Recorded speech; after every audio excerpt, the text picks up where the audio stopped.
Hi guys, in this lesson I'm going to talk about how you can use Drop2 voicings as arpeggios and make some lines with really huge ranges.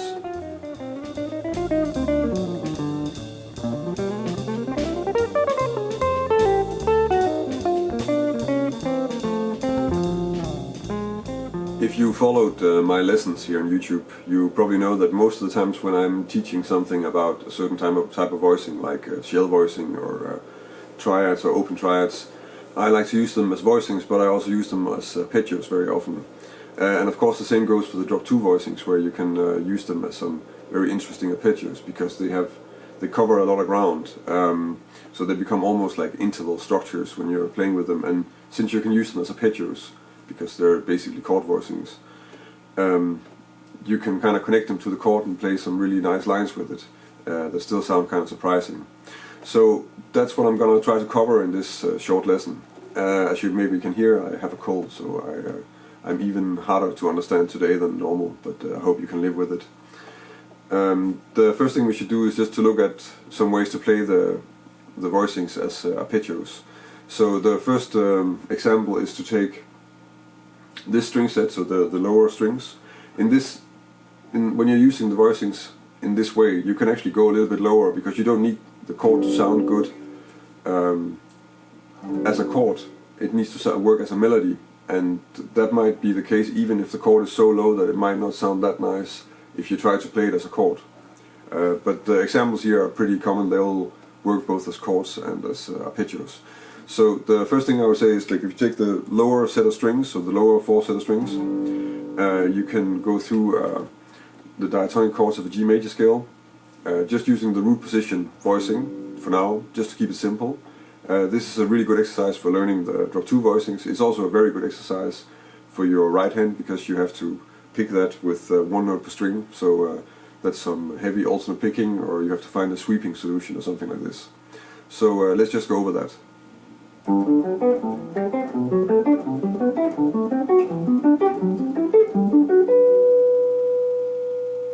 So as you can tell, I play this alternate picking right now. Of course you can sweep it too, or you can do other things in terms of how you execute this.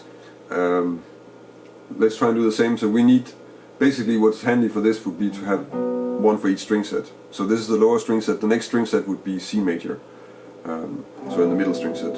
I'm just using basic diatonic chords and then starting on the root. Basically that's going to give you a few scales and all the diatonic chords as an overview, and it's also just easy to play, so the chords are going to be the same but just in different string sets. So the second example is C major on the middle string set.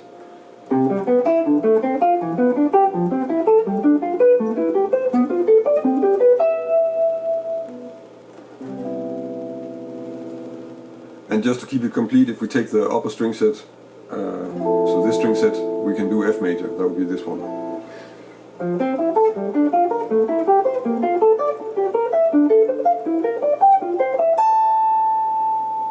So that's all fairly simple.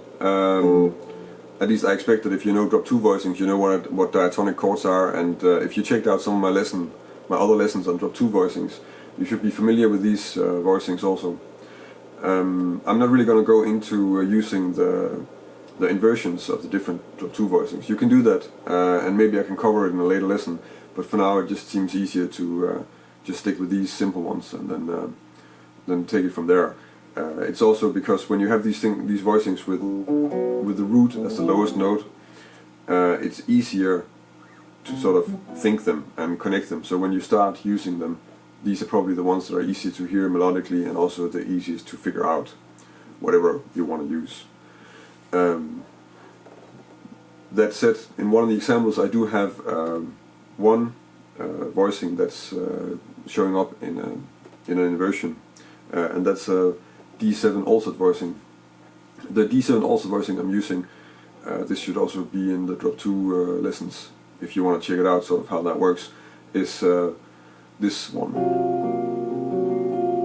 which is kind of like a C half diminished with an 11 instead of a third, and as a D7, this is a D7 also, so there's a D7 with a flat 13 and a sharp 9. And the one that shows up in the example is in fact this voicing. So you can of course check that out. I'm just going to go over this one because I'm using it, and just to show you a bit like how that works. So if I play this one in inversions, then I would get.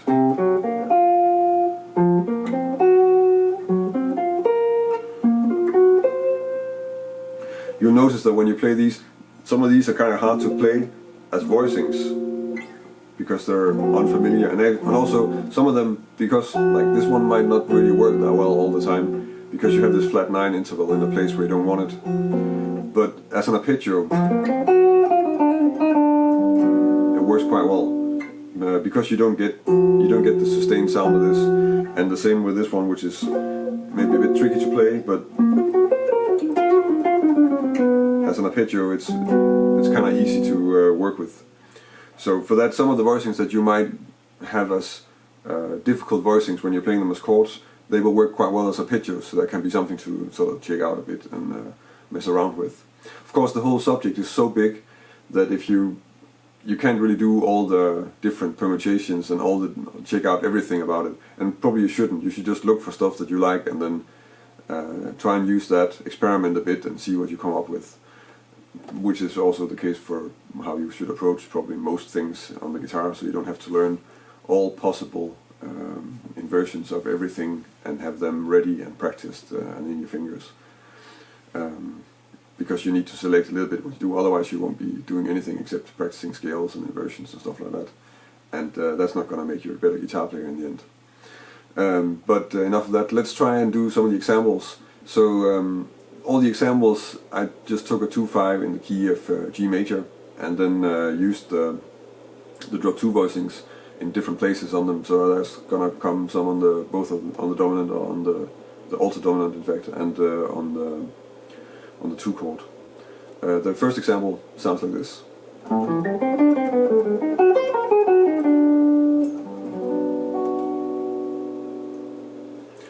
So yeah, I'm using 2 Drop2 voicings. It's very simple. On the A minor, I'm just using this A minor voicing. Since it's so low, actually the root becomes a strong note if you want to use that in a solo when you're using it really low, which is sort of a strange maybe phenomenon, but that's the case. So in this case, that works really well. That you really just break the whole chord like this. Then I'm running down the scale, and I find myself on the A flat on the D7 altered. And for the D7 altered, I chose to use an A flat 7 Drop2 voicing, so that's this one. And then I resolve that with this sort of small pentatonic fragment down to the 5th of G. The second example sounds like this.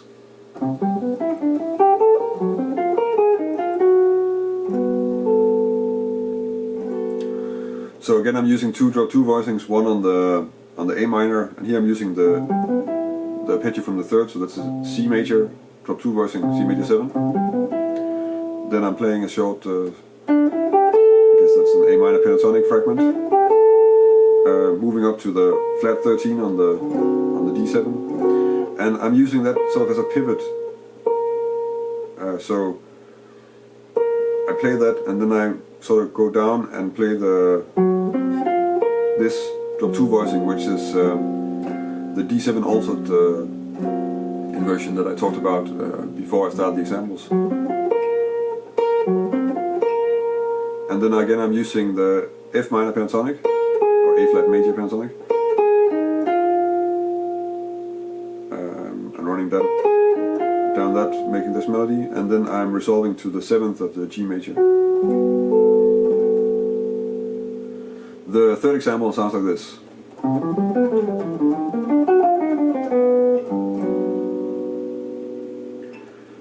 So quite simple, I'm only using 1 Drop2 voicing in this.